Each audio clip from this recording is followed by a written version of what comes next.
Os verbos que estão aí na posição de um predicado verbo nominal, se for uma característica relacionada ao objeto, eles são chamados aqui de verbos transobjetivos. O que é um verbo transobjetivo? Trans significa algo que está além.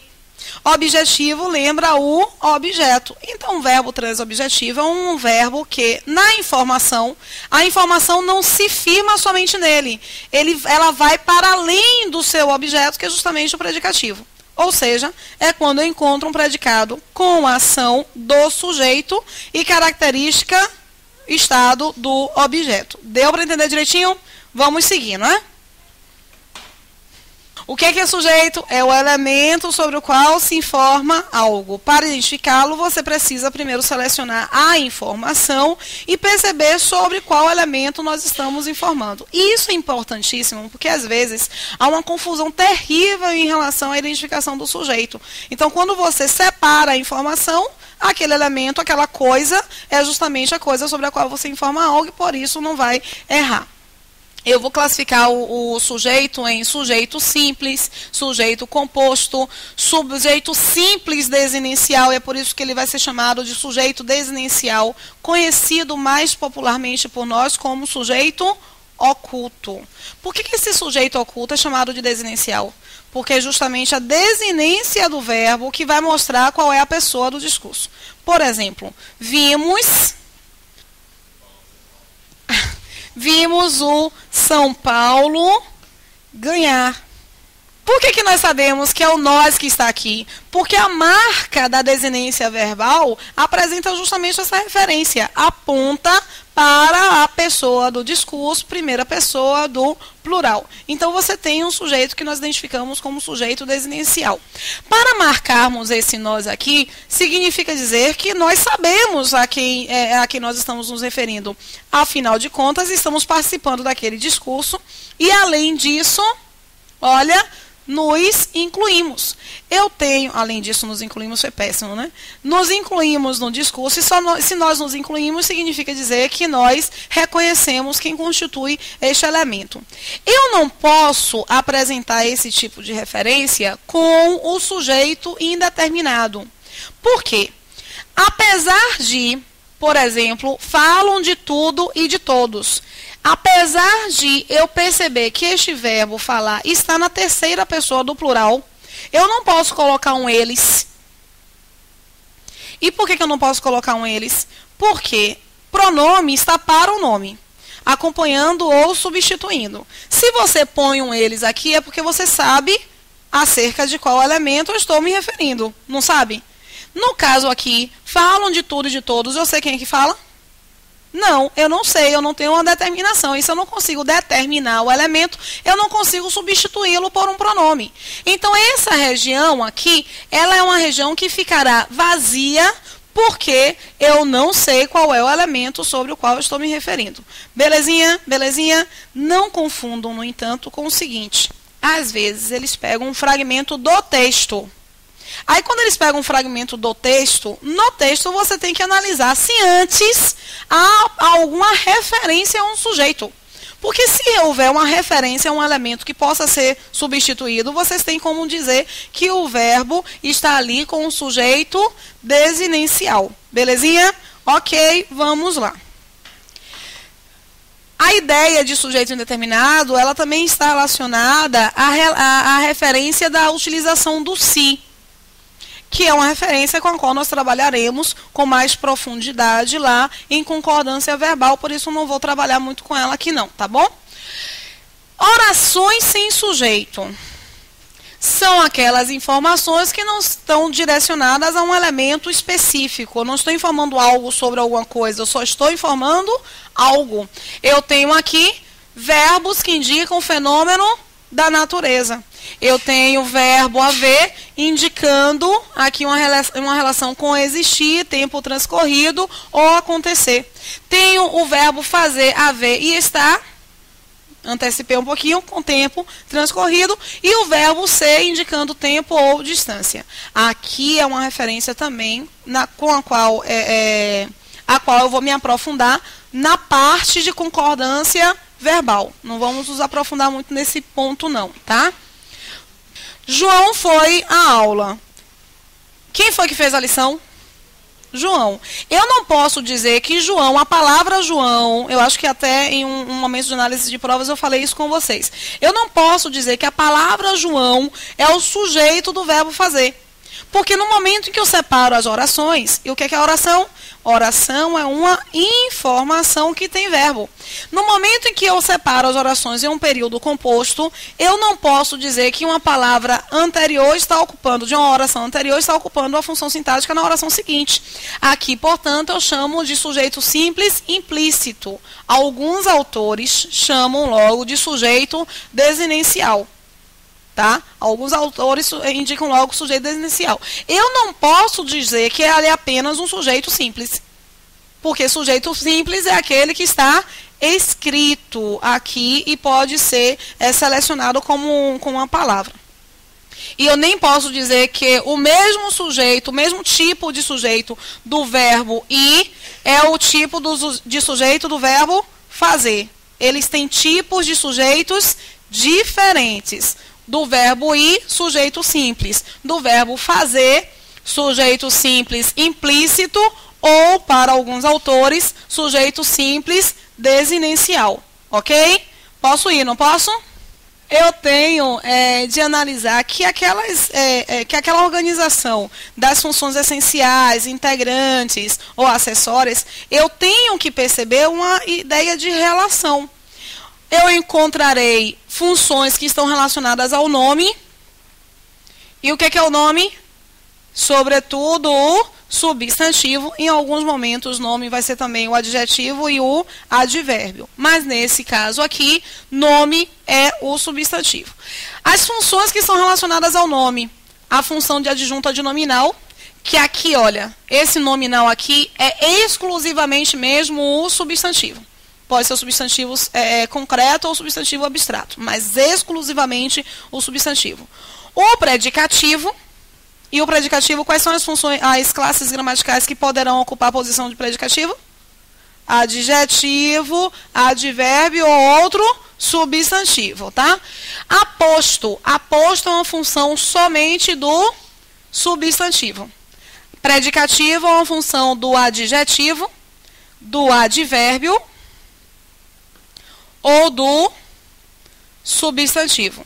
Olha, esse adjunto adnominal se relaciona com o substantivo e pode ser um artigo, pode ser um adjetivo, pode ser um numeral, pode ser um pronome ou pode ser uma locução adjetiva. Aqui é o que ele pode ser e aqui é com quem ele se relaciona, tá? Aqui é quais são as classes gramaticais que podem ser predicativo. Aqui, qual é a classe gramatical que pode ser aposto. E no complemento nominal, qual é a classe gramatical que pode ser chamada de complemento nominal? Substantivo. Porque a única classe que pode completar o sentido de outra, qual é? O substantivo. Então, só o substantivo pode ocupar a função. O substantivo ocupa a função. Mas o complemento nominal se relaciona com quem?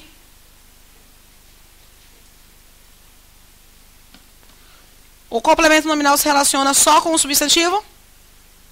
Não. Esse nominal aqui, do complemento nominal, não está relacionado somente ao substantivo.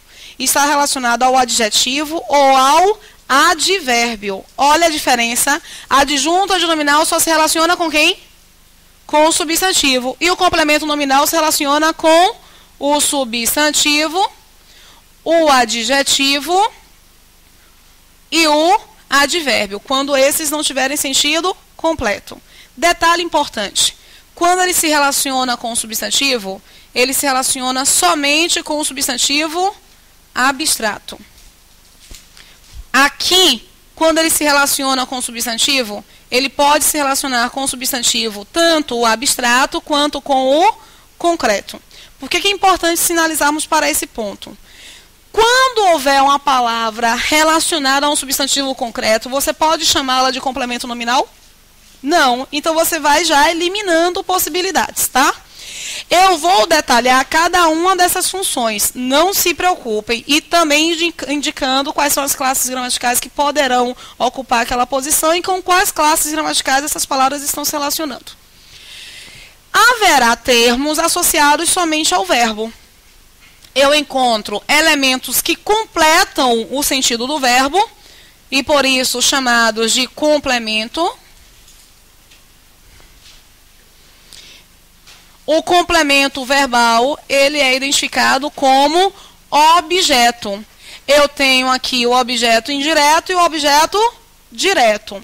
Nós temos o elemento identificado como agente da passiva, o elemento identificado como adjunto adverbial.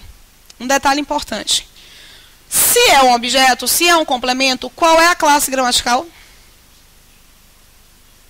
Substantivo. Se é um agente da passiva, qual é a classe gramatical? Substantivo.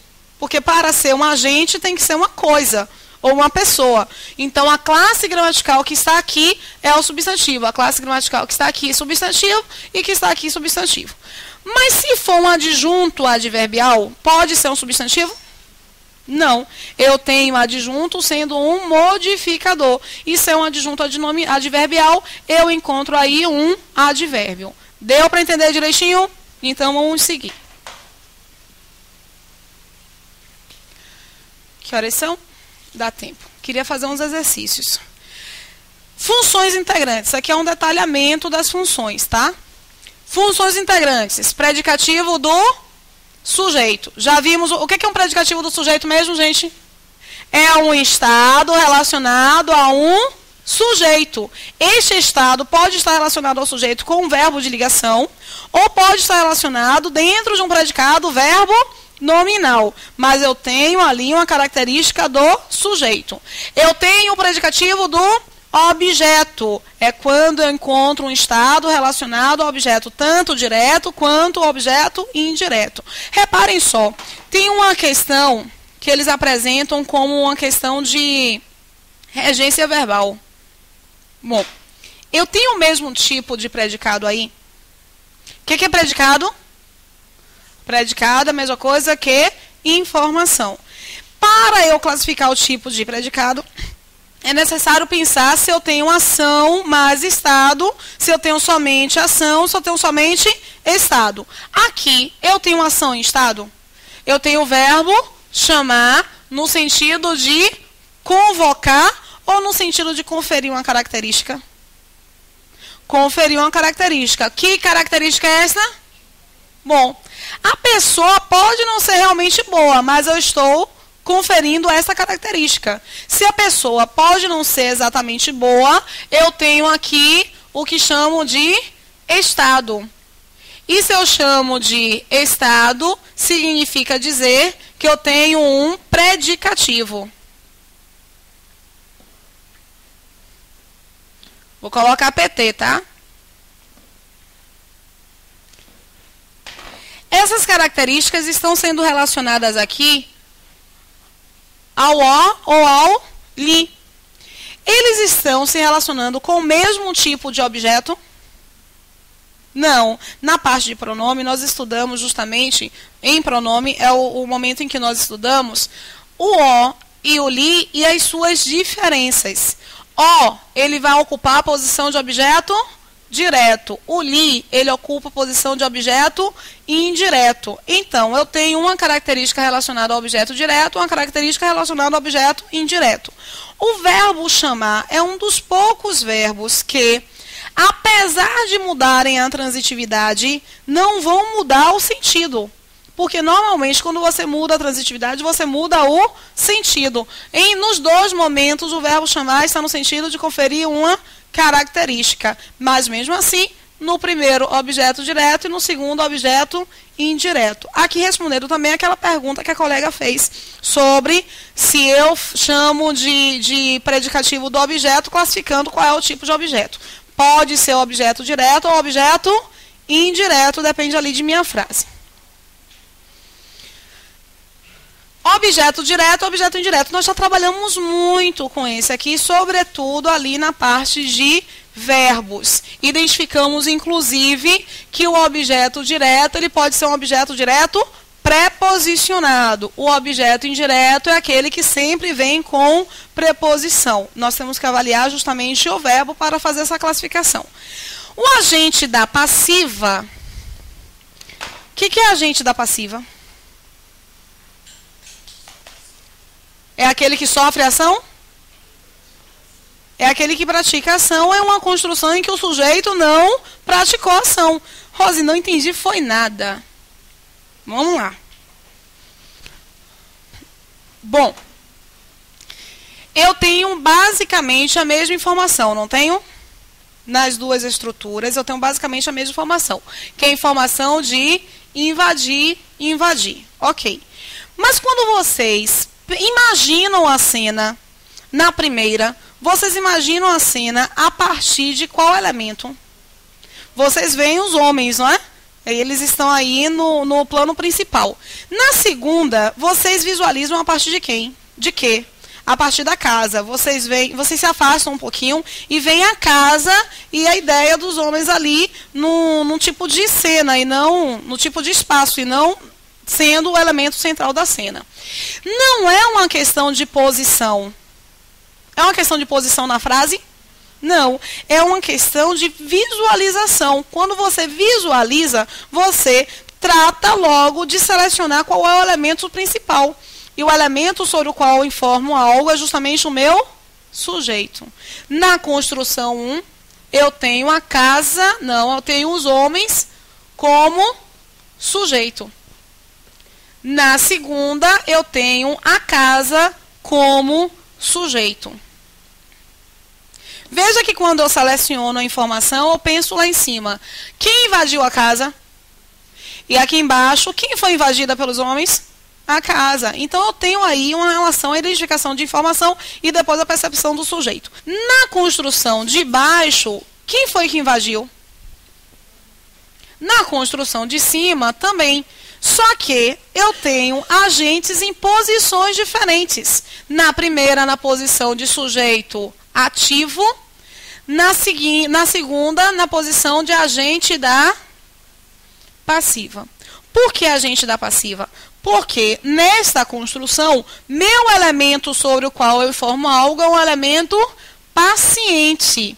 Então, todas as vezes que eu encontro uma informação em que minha relação com o sujeito é uma relação de paciente, eu digo que alguém praticou a ação. Eu posso reconhecer essa pessoa, assim como posso não reconhecer. Aqui é um agente da passiva implícito ou explícito? Explícito. Eu tenho aqui um agente da passiva, que é justamente posição destinada àquele elemento que praticou a ação, mas não é o elemento sobre o qual eu informo algo. Deu para compreender direitinho? Eu posso ir, não posso? Ok. Nós temos, voltemos aqui, o complemento nominal. Gente, o problema do complemento nominal é que ele vai se confundir com algumas outras funções sintáticas.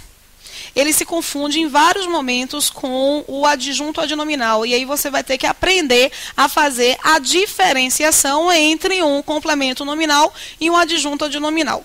Outra classe gramatical que vai entrar nesse momento de confusão, o complemento, nós temos 4 funções, e não classes, 4 funções que às vezes vão ser confundidas. A função de complemento nominal, de adjunto adnominal, de aposto e de predicativo. Às vezes a gente confunde essas 4 funções. Nós temos que analisar, sobretudo, a forma como elas estão se comportando, porque se elas se comportam de formas diferentes, elas são o quê? Diferentes. E aí você vai ter que reconhecer o tipo de comportamento de cada função. Quando você reconhece o tipo de comportamento de cada função, as coisas ficam um pouquinho mais dinâmicas, tá?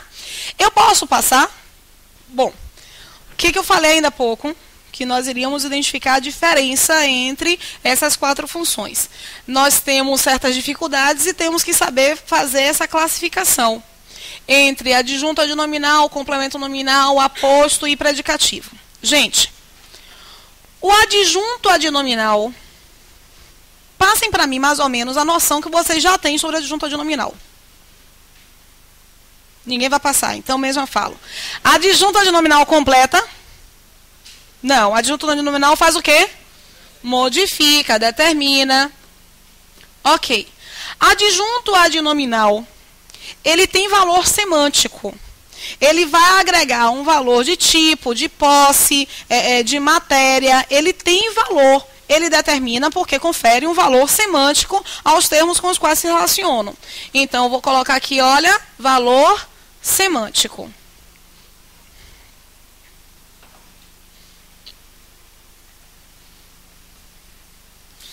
Sobretudo, o valor de tipo, tá? O adjunto adnominal, ele se relaciona com um adjetivo? Adjunto adnominal se relaciona com um adjetivo? Não, ele só se relaciona com um substantivo. Ele vai se relacionar com um substantivo que pode ser um substantivo concreto ou um substantivo abstrato. Para mostrar a diferença entre essas 4 classes gramaticais, quem está anotando, eu sugiro que anote em paisagem, para que vocês consigam visualizar todas as características de cada um desses elementos, tá? Aí em paisagem no caderno fica interessante.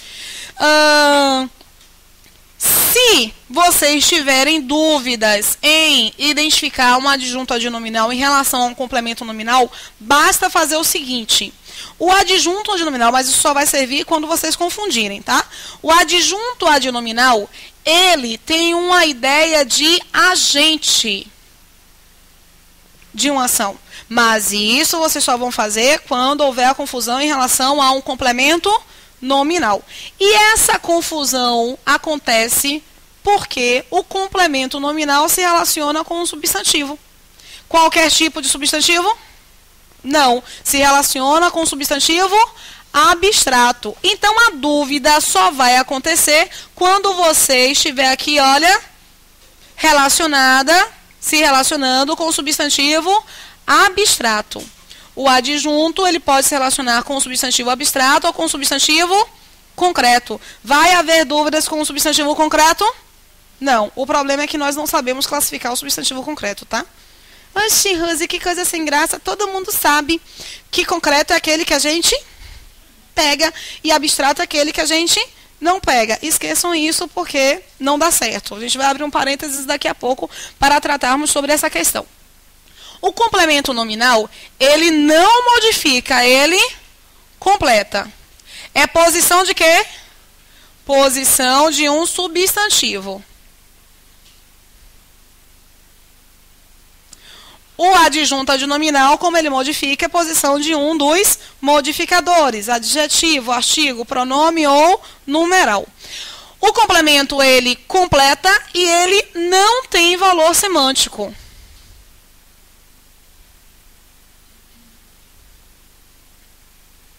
Não tem, não adianta nem pensar em organizar um valor semântico, porque ele não vai ter valor semântico. Uma questão interessante, se ele não tem valor semântico, ele não pode dar uma ideia de tipo. Ele não confere uma característica. Eu tenho aqui o relacionamento. Adjetivos, mas adjetivo que não tenha sentido completo. Ele está relacionado com adjetivos, ele está relacionado com advérbios, mas a confusão vai acontecer quando ele estiver relacionado com substantivo abstrato. Belezinha? Deu para entender até aí? Ok. Quando ele estiver aí numa confusão entre adjunto adnominal e complemento nominal, você vai fazer o seguinte: o complemento, ele está numa relação de paciente. A ideia que ele transmite é justamente a ideia de um elemento que sofre uma ação. Rose, não entendi. Porque português é assim. Português você precisa visualizar, não é? Se eu falo aqui, eu acho que eu já comentei sobre isso com alguns alunos em algumas aulas. Alguns exemplos dessa diferença. Se eu apresento a frase... o ódio do Oriente pelo Ocidente tem fundamento. Ódio é um substantivo concreto ou abstrato? Abstrato. E por que é um substantivo abstrato? Porque a gente não pega? Não. É porque depende de outro ser. Se alguém não sentir ódio, é possível que o ódio exista? Não. Então, ele está sempre vinculado a um elemento que pratique aquela ação, ok? Além dessa observação, nós sabemos que os sentimentos, todos os sentimentos, são justamente substantivos abstratos, porque todo sentimento precisa que alguém sinta. Se ninguém sentir, o sentimento existe? Não. Aí você encontra aqui o ódio do Oriente pelo Ocidente. Eu tenho duas estruturas que estão aqui se relacionando com a palavra ódio. Essas estruturas que se relacionam com a palavra ódio são estruturas que estão completando o sentido da palavra ódio? Completam? Lá na prova, alguns até acabam pensando, completa o sentido da palavra ódio. Mas vejam só, se eles se comportam de formas diferentes, eles são diferentes. Quando eu vejo preposições diferentes, eu estou vendo o quê? Que o comportamento deles é diferente. Nós temos aqui, portanto, do Oriente e pelo Ocidente, que estão se relacionando com ódio, mas cada um com uma preposição e, por isso, com funcionalidades distintas. Eu quero saber de vocês qual das duas estruturas completa o sentido da palavra ódio.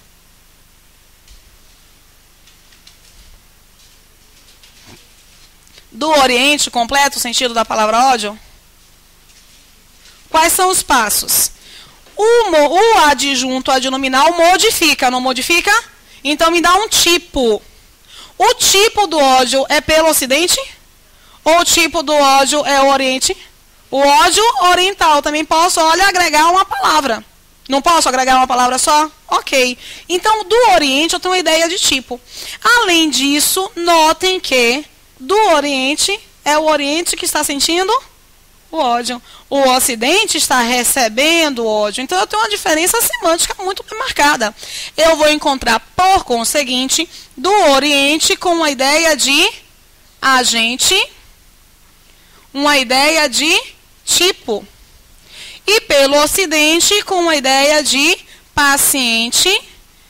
Como não tem valor semântico a ser agregado, ele completa, eu só tenho essa diferenciação. Eu tenho no agente um adjunto adnominal. E no paciente um complemento nominal. Viram a diferença? Estabeleci a diferença? Posso ir, não posso? Temos aqui a apresentação do adjunto adnominal, a apresentação do complemento nominal e a função sintática mais complicada na minha opinião, de passar para vocês é justamente a função de aposto. Não pelo aposto ser uma função difícil, mas porque todos nós na época de escola só vimos aposto em qual momento? No finalzinho da apresentação de funções sintáticas, muito rapidamente, só para mostrar uma diferença entre aposto e vocativo e vírgula. Vocês lembram disso? Aposto é sempre separado por vírgula? Não, existem alguns que não serão separados por vírgula, tá? Você tem que identificar o tipo de aposto. Alguns também não conseguem diferenciar o que é um aposto do que é um adjunto adnominal. A confusão estabelecida é sempre uma confusão estabelecida com adjunto adnominal. Nós confundimos complemento com adjunto adnominal, aposto com adjunto adnominal e predicativo com adjunto adnominal. Então, a diferença tem que ser entre eles, tá? O adjunto adnominal, a diferença entre o adjunto e o predicativo é que o adjunto é uma característica inerente. Ok? A diferença aqui é o aposto. O que é o aposto? O aposto, ele também modifica. Mas é um modificador cuja a classe gramatical que estará aí representando é justamente a classe do substantivo. Lembram que naquele quadrinho das bolinhas eu indiquei que o aposto se relaciona com o substantivo e a classe gramatical que poderá ocupar aquela posição é do substantivo? Lembram? Então o substantivo ele também pode modificar, ele só não é chamado de modificador nominal, beleza? Nesse processo da modificação, o aposto, olha aqui, gente, olha aqui, ó, vamos lá. O aposto, nesse processo de modificação, ele não tem valor semântico, ele não agrega um valor semântico. Ele não indica para mim uma característica de tipo, de matéria. Ele vai apresentar uma característica, será uma característica permanente, mas não é inerente. É horrível esse conceito, né? É claro esse conceito? Não. Você acha que está completamente perdido, não consegue processar a referência. O aposto, ele modifica, ele exerce, ele é uma função do substantivo, ele é uma característica permanente, mas não é inerente. Aí, vamos ver um exemplo.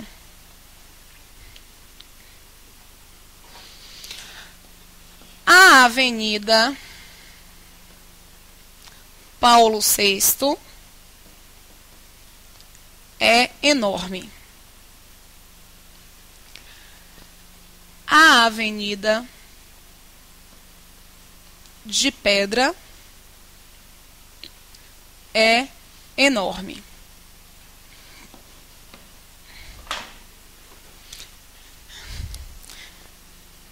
A linda Laura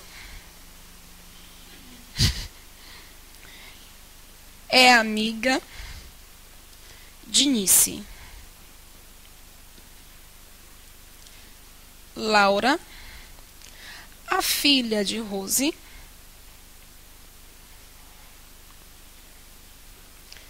é linda. A Avenida Paulo VI é enorme. A informação sobre a avenida é de que ela é enorme. A informação sobre a avenida é a mesma nas duas construções. Na minha primeira construção, eu tenho aqui uma posição de sujeito. O núcleo desta posição é justamente o termo avenida. Paulo VI está se relacionando com a avenida. Particulariza a avenida? Particulariza. Dá um nome para esta avenida. É um nome que caracteriza a avenida e é permanente, não é? É o nome dela. Mas é inerente à avenida? Foi uma característica dada à avenida. Eu não posso chamar de predicativo porque, afinal de contas, não está na parte do predicado. Está na parte do meu sujeito. Particulariza é uma característica permanente, mas não é uma característica inerente. Aqui embaixo, a Avenida de Pedra é enorme. Eu tenho novamente a construção de sujeito. E nessa construção de sujeito, a avenida continua sendo o meu núcleo. No entanto, de pedra, que está se relacionando com a avenida, dá um tipo. Não dá o nome da avenida, dá um tipo. Então, a avenida vai deixar de ser de pedra? Não, é uma característica permanente e inerente. O aposto é uma característica permanente, mas ele não é inerente. Aqui eu estou especificando qual é a avenida, não estou? Aquela orientação, portanto, de que o aposto vai ser separado por vírgulas, ela não vai caber neste momento, porque nada aqui especifica vai poder ser separado. Deu para entender direitinho? Deu para entender? Beleza. A linda Laura é amiga de Nice. Ser amiga de Nice é uma informação sobre Laura, ser linda é uma informação sobre Laura. Vejam só que a linda Laura é o meu sujeito. Qual é o núcleo? Eu estou dando informação sobre linda ou sobre Laura? Sobre Laura. Linda é uma característica inerente. Alguém que diga que é passageiro. É uma característica inerente de Laura. É o tipo. É um modificador de adjunto adnominal. É permanente, é inerente. Mas quando eu digo Laura é linda, ser filha de Rose é uma característica inerente a Laura? É inerente? Está em Laura? Não. Linda está em Laura. Ser filha de Rose está em Laura? Não. Ser filha de Rose aponta quem é Laura, explica quem é Laura, mas não está em Laura. Percebem isso?